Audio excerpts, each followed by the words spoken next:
Hey YouTube, it's cabover Gary back here. I'm back out with my truck. Been a while since I had a video up. I've actually been working with a different truck. Can't really show much of it for some reasons.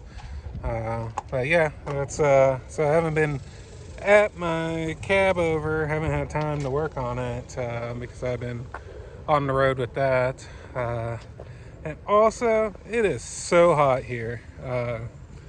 I don't know if I'm gonna have this done before potato season because other stuff I got to do, as well as yesterday it was 117 with the heat index here, and I just can't stand that heat for more than 3 or 4 hours at a time. I don't know, maybe I'm just too fat, but yeah, so I'm gonna work 3 or 4 hours today. Some of the plans is I'm gonna get all the cam bearings that are in the block out is my plan, and I'm gonna use this to do it. So this is actually a seal driver, but hold on. But as you can see, it fits a big cam bearing like perfect. So I'm gonna knock them out with this, but I'm either gonna pay someone with the proper tool to put them in, or I'm gonna wait until I'm out West Texas and I'm gonna make one on my buddy's lathe. The tool is like $700, and I just don't think I want to spend $700 on it that I'm just gonna use one time. So yeah, sorry, I'm sweating. Sweat's getting in my eyes. It's already over 100 here, and it's 8 o'clock in the morning. So yeah, that's kind of the plan. But you know, on the lathe, I could take that out there. I can make a tool pretty simple to put the bearings in. So that might be the plan that I do. I'm not sure yet. But if I can make a tool for $200 that works on this, then I'll do that. So also, let me get the cab up and I'll show you what I'm talking about. So I was wanting to see what you guys thought of the spray patterns. That's all of them. I think that's pretty normal, but I don't know. I do have one thing that I'm concerned at. So where it blew the head gasket out, it's like a little low right here. And I'm worried that it's not going to hold a gasket again. I know the proper way would be to pull the block, take it to a machine shop, and have it decked. I just don't have that ability right now. So, seeing what you guys think of this option, thinking about taking a razor blade and using this. This is JB Weld, but a different brand that has a higher heat rating. And just kind of smoothing out these little pinholes around these water jackets with it. So it's smeared on with a razor blade, then block sand it or file it smooth so it's just in the holes. So this one right there I'm worried about, and then this one has a little bit right here where the rubber gasket hits. That has me a little concerned. The rest of them are just very light. But I don't know if that's a horrible idea or not. I took a feeler gauge, and all the liners to the centers here are the same feeler gauge thickness within spec. And I also did it across with a shorter one, and it seemed to be fine on them all. So, but yeah, I put a feeler or a straight edge across all of them, and all the liners seem to be perfect. Not too worried about that. I'm really just worried about this not having enough pressure against the head gasket and causing an issue. I just want to be done with all the problems. I want to be able to go over the road and be confident in the truck. And I don't know if a fix like this is a good idea, if that's what I'm planning on doing with the truck. But I don't know, you guys let me know. Well, I'm gonna get some gloves on and see if I could start knocking some of those bearings out.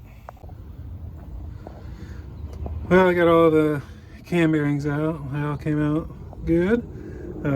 So as you guys know, that one that I pushed out, I had to peel it out, and you can see it had nothing left on bearing material, and bearings were pretty bad. That's one of the better ones, actually. So yeah, I should have definitely done them when I did the end frame, but I'm doing them now, and I guess I learned my lesson. Don't half-ass stuff, which now I'm kind of double thinking what to do with that deck there, but yeah, moving on. I'm gonna clean up all the bearing surfaces, and man, it's just too hot. I think I might be done for until this evening. I'll come back out when it cools down, but yeah, just having a hard time working in this heat. So we'll go from there. Hey guys, it's Cabover Gary back. Yeah, I'm already pouring in sweat. It's hot here. So yesterday, as you saw, I was knocking those cam bearings out and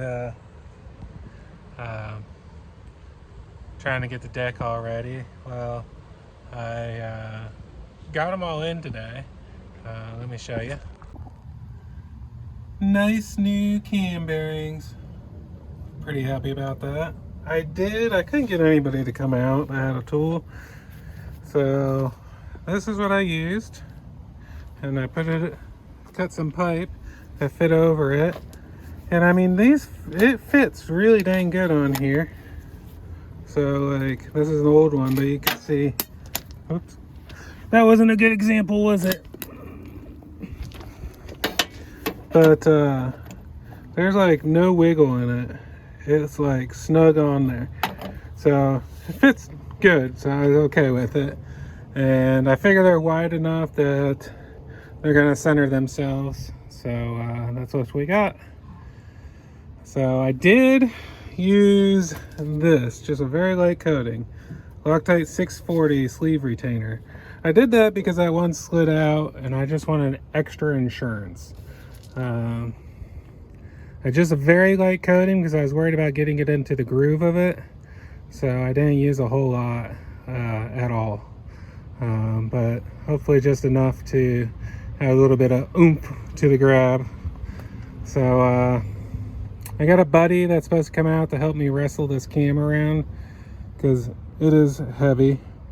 But let's take a look at this. So here's the cam in all her glory. Did a really good job cleaning up. Pretty happy with that. So just a light polish. Everything mic'd in spec. Good to go. So I could get the first two. I think I could get the first three in myself. So I'm gonna start doing that. Then I'll wait for them to get the rest. So I just don't nick a bearing. But yeah, this thing's big and heavy. Actually, that thing weighs 80 pounds. I don't know. It ain't the lightest. Well guys, my buddy came in. We got the cam in. I basically was holding it up in the back with a shoestring so it wouldn't drag the bearings, and he was rocking it in the front, and it went really smoothly. I got the timing marks all lined up, so they're all good. So that went smoothly. I am going to double check with a dial indicator and make sure everything's jiving on the top end. There's specs in the book for that. I did run across one thing where like those look like they're to copper, but then when I was like, oh shoot, I'm this far, I might as well replace them too. So I got to look them up, and the new ones are copper new, so I think that's how they are. There's no play in them or anything. There's no scoring. Everything looks good. So I think that they're just like that. So I don't know what I'm going to do there. But the next thing I want to do is I got a new oil pump, which is right there. I gotta take this gear off, which I can't take that gear off without pulling the water pump. It looks like I need the water pump pulled to pull it. So I got a new water pump for it too. Both Cummins parts. Last one's that water pump is a newer water pump, but it's not a Cummins that I put in it. I couldn't get one at the time during COVID, so it's going back with a Cummins. So my goal for today is to get the oil pump, new water pump, that all put back together, and front cover on. And then tomorrow I'm going to work on the top end, trying to get the head on. I know I'm going slow on this. It's just so hot here, and I'm really taking my time trying to make sure everything goes together right. I have work with a different truck that I'm doing in between working on this, so I'm not really hurting there. So I figure I might as well take my time and make sure everything's right, because as you guys know, my goal after this is to start going over the road with this thing, and I want to make sure that it's 100%. So that's another reason why I was getting the oil pump, water pump. I got a new oil pressure relief valve for it, and I'm going to roll new mains and rod bearings in it. So all that's good. The liners are good. They're all sealed up. So injectors are going to be fresh. Pump's going to be checked. So when I go back to together with this thing, I mean, this is a pretty advanced end frame. I mean, the head's new of 2 months ago, so we should be doing good. Let me know if you guys saw anything I messed up. Well, I still don't have it all together. It'd be nice to catch it now, but I think I'm being pretty thorough this time. And also, if you guys know, like, if you guys worked on these and put them together, I mean, is that common? I don't know. So let me know. Well, guys, I got the old water pump out. That was a pain. I did something wrong, because that was a lot of work to get that out. Which let me get that gear out and get the oil pump out. This has a fair amount of play there, so maybe I'll pick up a little pressure there, I don't know. But I am gonna stop here because I need your guys' help. So I got the new oil pump there. I've heard a packet full of Vaseline. The book says just dump some 1540 in it, but I need your help what to pack the pump with and how.